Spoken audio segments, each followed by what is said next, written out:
یہ اللہ کی رحمتوں کا موسم بہار ہے اور اہل ایمان کے لیے کرم نوازیوں، رحمات، برکات اور انوار کا لوٹ سیل میلہ ہے، جس میں گناہ گاروں کی بخشش و مغفرت کا ساماں ہوتا ہے اور اللہ ماہ صیام کی ہر شب کو گناہ گار جہنم کی آگ سے آزاد فرماتا ہے۔ یہ بابرکت مہینہ اپنے دامن میں اتنی برکتیں لیے ہوئے جلوہ گر ہوتا ہے کہ رسول کریم صلی اللہ علیہ وآلہ وسلم نے ارشاد فرمایا، اگر لوگوں کو پتہ چل جائے کہ رمضان میں کیا ہے تو وہ آرزو کریں کہ پورا سال ہی رمضان رہے۔ اتنی برکتیں اور اتنی رحمتیں اللہ نے اس مبارک مہینے کے دامن میں ڈال دی ہیں۔ میں نے جو آپ کے سامنے آیت کریمہ تلاوت کی ہے، اس میں بھی اس مفہوم کو بیان فرمایا گیا کہ اے ایمان والو، تمہارے اوپر روزے فرض کیے گئے ہیں جس طرح تم سے پہلوں پہ فرض کیے گئے تھے۔ یا ایھا الذین آمنوا کتب علیکم الصیام کما کتب علی الذین من قبلکم۔ کیوں فرض کیے گئے؟ وجہ کیا ہے؟ لعلکم تتقون، تاکہ تم متقی بن جاؤ، تم پرہیزگار بن جاؤ۔ تو روزے کی فرضیت کا نتیجہ تقوی کا حاصل ہونا ہے، اتقاء کی دولت کا نصیب ہونا ہے۔ تو اس آیت کریمہ میں تین چیزیں بیان کی گئی۔ سب سے پہلی، اے ایمان والو، تمہارے اوپر روزے فرض کیے گئے۔ پھر دوسری بات، جس طرح تمہارے سے پہلوں پہ فرض کیے گئے۔ اور تیسری بات، تاکہ تمہیں تقوی کا نور نصیب ہو، تمہیں اتقاء کی دولت نصیب ہو۔ تو ایک تو روزے کی فرضیت کا حکم دیا گیا، اور دوسرا یہ تسلی دی گئی کہ یہ بھوک اور پیاس کی شدت تمہیں ہی نہیں کاٹنا پڑے گی، تم سے قبل بھی لوگ یہ عبادت کرتے رہے ہیں اور وہ اس مشکل عبادت سے تقوی کو حاصل کرتے رہے ہیں، اور تمہیں بھی ہم اس راستے سے تقوی نصیب کرنا چاہتے ہیں۔ علامہ حقی علیہ رحمہ نے لکھا ہے کہ ملک تحمور الثالث، یہ حضرت آدم علیہ السلام کی اولاد سے تیسرا بادشاہ گزرا ہے، اس کے زمانے میں قحط پڑ گیا تھا، تو اس نے اپنی قوم کو یہ حکم دیا کہ ایک وقت کا کھانا آپ کھا لیں اور ایک وقت کا کھانا بچائیں اور وہ قحط زدہ علاقوں میں بھیجیں۔ تو قوم نے اس حکم کو بصر و چشم قبول کیا اور ایک وقت کا فاقہ کاٹ کے اپنے ان بھائیوں کے لیے وہ کھانا بھیجتے جو قحط میں مبتلا تھے۔ قوم کی یہ ادا اللہ کو پسند آ گئی اور وقت کے نبی پر وحی کی گئی کہ تمہارے اس عمل کو ہم عبادت قرار دیتے ہیں۔ تو حضرت آدم علیہ السلام کے بعد متصل ہی یہ عبادت فرض کی گئی، اور پھر جتنی بھی ملتیں، قومیں اور امتیں آئیں، ان میں روزے کی تحسین کی گئی اور روزے کی تلقین کی گئی۔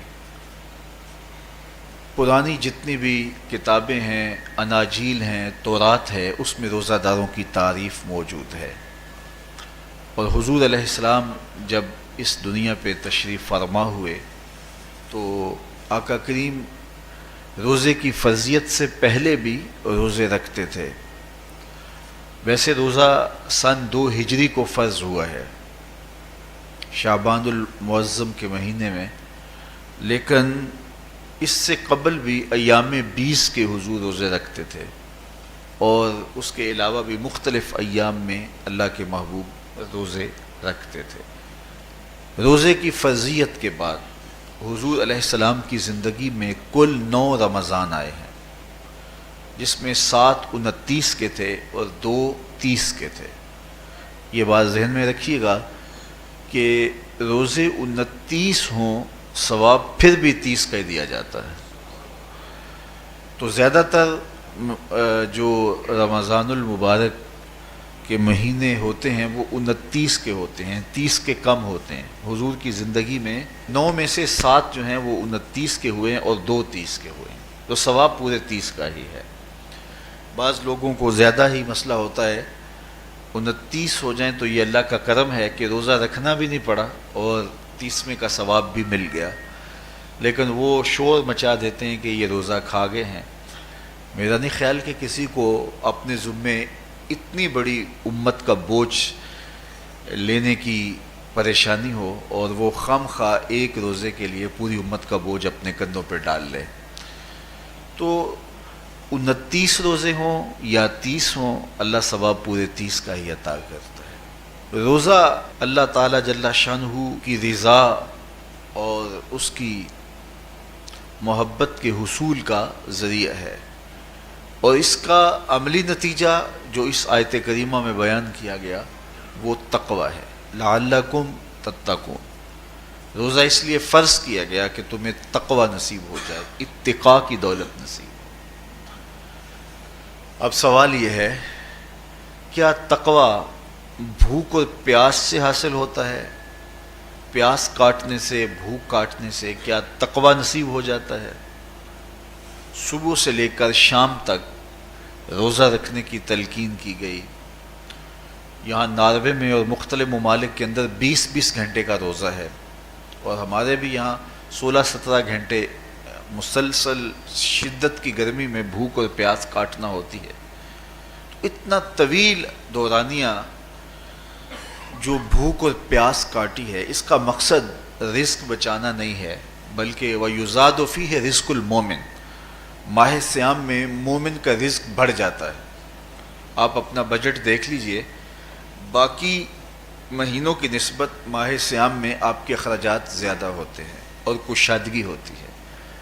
تو یہ کوئی خوراک بچاؤ مہم نہیں ہے، بلکہ رزق تو بڑھ جاتا ہے، لیکن اس کے باوجود 20 گھنٹے، 17 18 گھنٹے پیاس اور بھوک کاٹنا، اس کا کوئی مقصد ہے تو وہ مقصد قرآن نے بیان کیا کہ اس کے نتیجے میں تمہیں اتقاء کی دولت ملے گی، تمہیں تقوی کا نور نصیب ہوگا.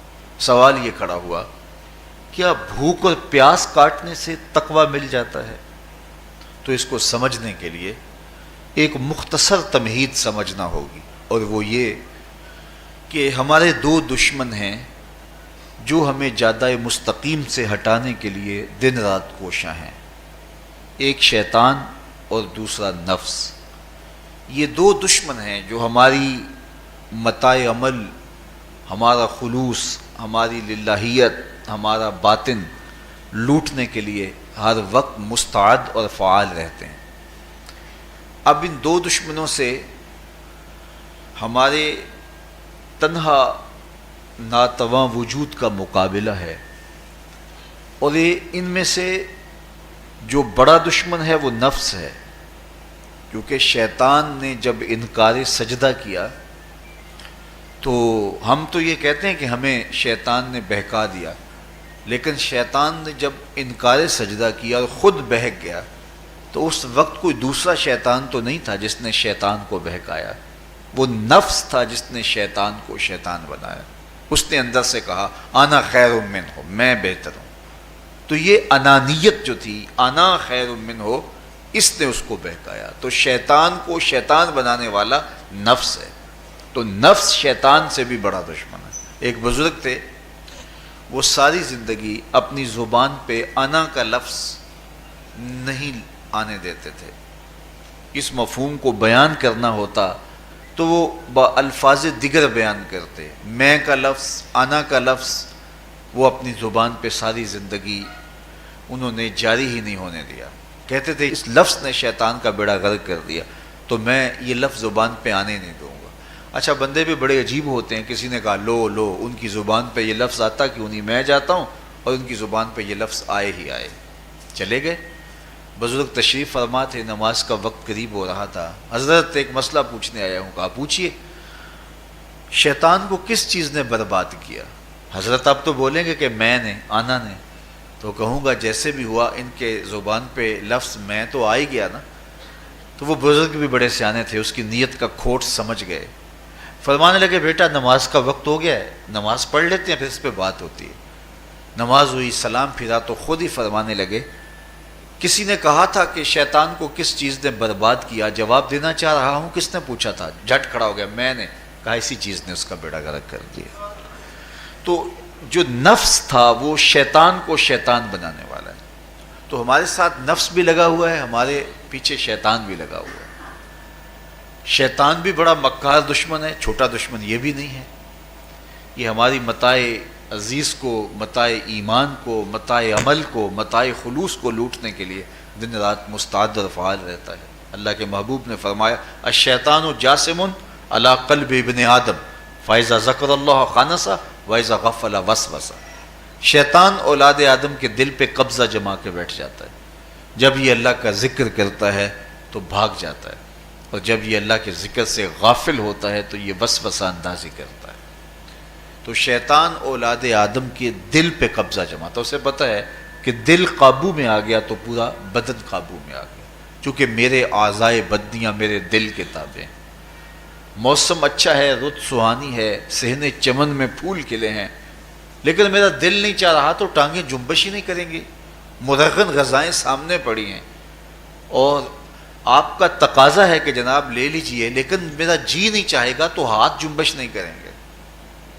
آسمان ستاروں اور کہکشاؤں سے بھرا ہوا ہے، جی نہیں چاہے گا تو نظر نہیں اٹھے گی. آپ سماعتیں بچھائے بیٹھے تھے، جی نہیں چاہے گا زبان نہیں بولے گی. تو پورے آزاد دل کے تابع ہیں، اور اگر دل شیطان کے تابع ہو گیا، اس کے ہتھے چڑھ گیا، تو پھر اعضاء وہی کریں گے جو شیطان چاہے گا. اور اگر یہ دل مالک کی محبت سے سرشار ہوگا تو پھر دل جو چاہے گا وہی اعضاء کریں گے. تو دل اللہ کی نافرمانی کی چاہت ہی پیدا نہیں ہونے دے گا، تو اعضائے بدنیاں کا رخ بھی اللہ کی رضا کے حصول کے لیے ہوگا. تو شیطان بھی قبضہ دل پہ جماتا ہے اور دل کو قابو میں کر کے حضرت انسان کا بیڑا غرق کرتا ہے. اللہ تعالیٰ کا کرم یہ ہوا اذا جاء رمضان سلسلۃ الشیاطین. اللہ کے محبوب علیہ السلام ارشاد فرماتے ہیں جب ماہ صیام آتا ہے تو شیاطین جکڑ دیے جاتے ہیں، جنت کے دروازے کھول دیے جاتے ہیں، جہنم کے دروازے بند کر دیے جاتے ہیں. اب ہمارے دو دشمن تھے، ایک نفس اور دوسرا شیطان. دونوں کے مقابلے میں ناتواں اور کمزور جان کو مقابلے میں آنا پڑتا تھا. لیکن جب ماہ صیام آیا، یہ ماہ انور آیا، تو ہمارے دو دشمنوں میں سے ایک دشمن باندھ دیا گیا. اب ہمارا مقابلہ صرف ایک دشمن سے رہ گیا. دیکھیے ماہ رمضان آتا ہے تو مسجدوں کے در کشادہ ہو جاتے ہیں، لوگوں کا رجحان دین کی طرف ہوتا ہے. جو 5 نمازیں بھی نہیں پڑھتے ہوتے ان کو تراویح میں بھی کھڑا ہوتا دیکھتے ہیں. اہتمام ہوتا ہے، نیکی کا، صدقہ و خیرات کا ماحول پیدا ہوتا ہے. ایسا کیوں ہے کہ شیطان بن گیا، لیکن اس کے باوجود نظر بھٹک رہی ہے، خیالوں میں آوارگی ہے اور رشوت کا بازار گرم ہے. کیوں کہ ابھی نفس موجود ہے. تو نیکی کا جو ماحول پیدا ہوا یہ شیطان کے بن جانے کی وجہ سے، اور برائی کا ماحول اب بھی موجود ہے یہ نفس کے موجود ہونے کی وجہ سے. تو ہمارے دو دشمن ہیں جو ہمیں زیادہ مستقیم سے ہٹاتے ہیں، ایک شیطان اور دوسرا نفس.